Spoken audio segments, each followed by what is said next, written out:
please like, subscribe, and comment. It really helps the channel. All right, today we're going deep into a case that's as fascinating as it is disturbing. We're talking about the Atlanta Ripper. This killer, well, they terrorized the city between 1911 and 1915. And you know what? We're going to unpack just why this case, despite its brutality, has been largely forgotten. You know what's really striking? The sheer number of victims. We're talking over 20 confirmed murders. But some estimates, well, they suggest the real number could be double that, you know? And yet, the Atlanta Ripper just isn't a household name, like Jack the Ripper, for instance. Right. It's like this case just kind of slipped through the cracks of history. So to really get what happened, we really got to set the scene right. We're talking Atlanta, early 20th century, city's booming, growing like crazy, but also deeply divided along racial and social lines. So what was life actually like back then, especially for the African-American community? Well, Atlanta was a city in transition, grappling with the legacy of slavery and the realities of Jim Crow. For Black Atlantans, life was this constant negotiation, segregation, discrimination, and just economic hardship. They're living in a separate world, often confined to specific neighborhoods, relegated to, well, low-paying jobs. Yeah, and it was within this community that the Ripper's reign of terror actually began. The first victim, Belle Walker, was found murdered in May of 1911. And soon after, more Black women started turning up dead, all with their throats slashed. And it almost seemed like it was done with surgical precision. Can you talk about the details of these early murders and what they tell us about the killer? Oh, the brutality. It was undeniable. Take Belle Walker, for example, found with her throat cut so deeply that her head was nearly severed. And then later victims, well, they showed similar patterns, the throat slashing and sometimes even accompanied by additional mutilation. The precision of the cuts, though, it really suggests someone with anatomical knowledge, doesn't it? Perhaps maybe even medical training. Ugh, it's chilling to think about. The fear that must have just gripped the city, especially within the Black community. And as the body count rose, the police, well, they didn't seem to be making any headway at all. Did the authorities even take these murders seriously? Sadly, the response from law enforcement was, well, to put it lightly, lackluster. The Atlanta police at the time, they were notorious for their corruption and their dismissive attitude towards crimes against Black citizens. Newspapers, well, they barely covered the murders. There just seemed to be this general sense of indifference towards the victims. That's just heartbreaking. It's like these women were invisible to the very people who were supposed to protect them. So as the Ripper continued to just evade capture, did investigators start to notice any patterns or develop any theories about his identity? Well, there were theories, of course, but they were often fueled by speculation and prejudice, more than any solid evidence. Some folks, they believed the killer was a white man, preying on Black women out of racial hatred. Others whispered about a Black cult or maybe a secret society being responsible for the killings. And the lack of a thorough investigation, well, it just fueled the rumors and the fear, didn't it? It's like the city was caught in this nightmare. And as the murders continued, did the Ripper's MO, did it evolve at all, or did he stick to his, signature throat slashing? Well, the throat slashing, that remained consistent, almost like a calling card, But there were subtle variations in the level of brutality and the types of additional wounds, Some victims, well, they showed signs of sexual assault, while others were left with symbolic markings or mutilations. And these inconsistencies, well, they made it even harder to pin down a single profile for the killer, didn't they? Okay, so we've got a brutal killer, a city gripped by fear, and a police force that seems, well, either incompetent or unwilling to solve the case. What does this tell us about the racial dynamics of Atlanta at the time? Well, the Atlanta Ripper case, I think it really lays bare the stark realities of racial inequality in the early 20th century. The dismissive attitude of the police, the lack of media attention, the whispers blaming the victims themselves. It all points to this society where Black lives were just considered less valuable, less worthy of protection. And you can't help but wonder, would this case have even been handled differently if the victims had been white women from a wealthier part of town? Absolutely. If you compare the Atlanta Ripper case to other high-profile murders at the time, particularly those involving white victims, the disparity in resources and attention, it's glaring. Yeah. The Atlanta Ripper's victims, well, they were essentially forgotten by the very system that was supposed to deliver justice. It's a chilling reminder of how systemic racism can shape, well, not just individual lives, but the way entire communities are perceived and treated. So with the police seemingly hitting dead ends, were there any individuals suspected at the time? Or did the Ripper truly just vanish into thin air? Oh, there were a few suspects, of course. Mostly black men who, well, they fit the vague descriptions given by some witnesses, but these leagues, they were often pursued half-heartedly, and no concrete evidence ever emerged to link any of them to the crimes. It's frustrating, to say the least. It's like the city was so caught up in fear and prejudice that the truth just got lost in the noise. Now, we know that the Ripper's reign of terror eventually did end, but did the murders just stop abruptly? Or did the trail just go cold? That's one of the most perplexing aspects of this whole case. The murder seemed to taper off after 1914, and the last confirmed victim, well, she was found in 1915. Whether the Ripper simply moved on or maybe died or was apprehended for other crimes, I mean, it all remains a mystery. The lack of closure, well, it only adds to the unsettling nature of this case, doesn't it? It's like a ghost story, this lingering sense of dread that just never quite dissipates. So we've talked about the historical context, the brutality of the crimes, and the failure of the authorities to bring the killer to justice. But what about the victims themselves? Were their stories ever truly told? Sadly, the victims of the Atlanta Ripper, well, they were largely reduced to statistics. Their individual lives and experiences overshadowed by the sensationalism surrounding the killer. It's like their voices were silenced, their humanity just erased by the very system that failed to protect them. This case really highlights the need to remember and to honor the victims, not just focus on the gruesome details of the crimes. Exactly. By delving deeper into their stories, I think we can start to understand the human cost of this whole tragedy, the impact it had on families and communities, and the lasting legacy of fear and injustice. And perhaps, by giving voice to the voiceless, well, we can begin to heal some of the wounds left by this horrific chapter in Atlanta's history. Now, before we move on to explore the theories surrounding the Ripper's identity, I want to ask you, our listeners, a question. What strikes you most about this case so far? What questions are swirling in your mind? Share your thoughts in the comments below. It's fascinating, isn't it? How, even with limited evidence, we still trying to fill in the gaps. We crave these explanations, especially when faced with something as terrifying, as inexplicable as a serial killer. Well, it's human nature, right? To try and make sense of the senseless. So let's get into some of those theories that came up around the Atlanta Ripper's identity. Did investigators ever even have solid leads? Or was it all just pure speculation? Well, there were a few individuals that did attract suspicion, but a lot of the evidence, it was very circumstantial or based on, flimsy eyewitness accounts. One suspect was a white butcher, actually, named William Henry Spooner, known to have a pretty violent temper and, well, a fascination with knives. A butcher. With a fascination with knives. Sounds like something straight out of a horror movie. Was there anything that concretely linked him to the murders, though? Well, Spooner was arrested for assaulting a black woman right around the time of the Ripper's last known killing, but he was never actually charged with any of the murders. Some researchers, though, they believe his history of violence and his access to, well, sharp tools makes him a plausible suspect. But without more definitive evidence, his connection to the case, it's just speculation. So we have a potential suspect with a motive and the means, but not enough to actually close the case. Were there any other individuals that caught the eye of investigators? Another suspect was a black man named Joseph Wells, worked as a porter at a local hotel. Wells is accused of attacking several women in the area, but his alleged crimes, they lacked that distinctive brutality of the Ripper's killings. It almost seems like the police were just grasping at straws, just desperate to pin these murders on someone, anyone, regardless of whether the evidence actually fit.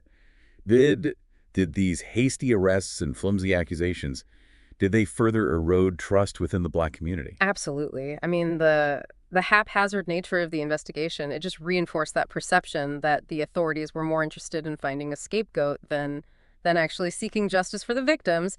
And this lack of accountability, it likely contributed to the Ripper case fading from public memory, as people just lost faith in the system's ability to even solve the crimes. It's a tragic cycle, isn't it? Injustice breeds distrust, which then leads to more injustice. So alongside these individual suspects, were there any other broader theories that attempted to explain the Ripper's motives or the pattern of his killings? Well, one theory that gained some traction was that the Ripper was a white man, driven by racial hatred, targeting black women as a way to assert dominance and control.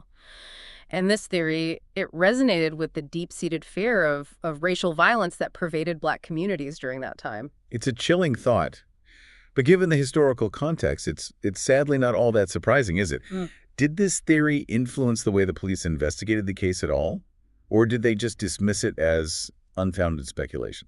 Well, the racial element of the crimes, it was acknowledged by some investigators, but it wasn't always given the weight it deserved. I think the prevailing attitude at the time was one of, well, minimizing the value of Black lives, and that likely hindered a thorough exploration of this angle. It's almost as if the societal biases of that time just blinded investigators to a crucial piece of the puzzle. Were there any other theories that sought to explain the Ripper's actions, or did the racial hatred angle just dominate the discourse? Another theory that emerged was the idea that the Ripper was motivated by misogyny, targeting women because of their perceived vulnerability. This theory was supported by the fact that many of the victims, well, they were engaged in sex work, making them easy targets in a society that already marginalized and stigmatized them. It's a reminder that these women weren't just victims of a serial killer. They were also victims of a system that failed to protect them from exploitation and violence. Did this theory of misogyny lead investigators to explore potential connections between the Ripper and other crimes against women in Atlanta? Well, some investigators did acknowledge the vulnerability of the victims, but there wasn't really a concerted effort to connect the Ripper's crimes to broader patterns of violence against women. The focus, it really remained on finding a single perpetrator, rather than examining the systemic factors that allowed these types of crimes to occur with impunity. It's like they were looking at the trees and missing the whole forest. So we've got the racial hatred theory, the misogyny theory, and of course the possibility that the Ripper was simply a sadistic individual who derived pleasure from inflicting pain. Did any of these theories gain more traction than others? Or did the case just remain shrouded in ambiguity? The lack of conclusive evidence just allowed all these theories to coexist, each one feeding into the public's fascination and horror. The Atlanta Ripper, well, he became this symbol, a symbol of both racial and gendered violence, a reminder of the vulnerability of marginalized communities in a society struggling with its own demons. It's a complex and disturbing legacy, one that forces us to confront uncomfortable truths about our past and how they continue to shape us today. Precisely. By examining this case, through a modern lens, we can see how these historical patterns of injustice and inequality persist, and how they continue to impact the lives of marginalized communities even today. So while the Atlanta Ripper's identity remains a mystery, the case itself, it serves as this stark reminder, a reminder of the need to address systemic biases and to ensure that all victims, regardless of their race, gender, or social standing, receive the justice they deserve. And perhaps by shining a light on this forgotten chapter of history, well, maybe we can prevent such tragedies from ever happening again. Now, before we go into the chilling possibility that the Ripper may not have acted alone, I wanted to take a moment to just acknowledge the weight of this discussion. It's easy to get caught up in the sensationalism of a serial killer case, but it's so crucial to remember that behind the headlines, there were real people whose lives were tragically cut short. What are your thoughts, listeners? How has this deep dive impacted your understanding of this case and its implications for society today? We'd love to hear your reflections in the comments. We've explored the historical context, the brutality of the crimes, and the various theories surrounding the Atlanta Ripper. But as we dig even deeper into this case, we encounter a chilling, possibility that the Ripper may not have acted alone. Is there any evidence at all to suggest that multiple people might have been involved? Well, the sporadic nature of the murders, especially in those later years, has led some researchers to think that maybe copycat killers might have emerged, mimicking the Ripper's methods and just adding to the chaos and the confusion. That's a terrifying thought. Yeah. Imagine that fear gripping the city, knowing that not one, but multiple people were carrying out these horrific acts.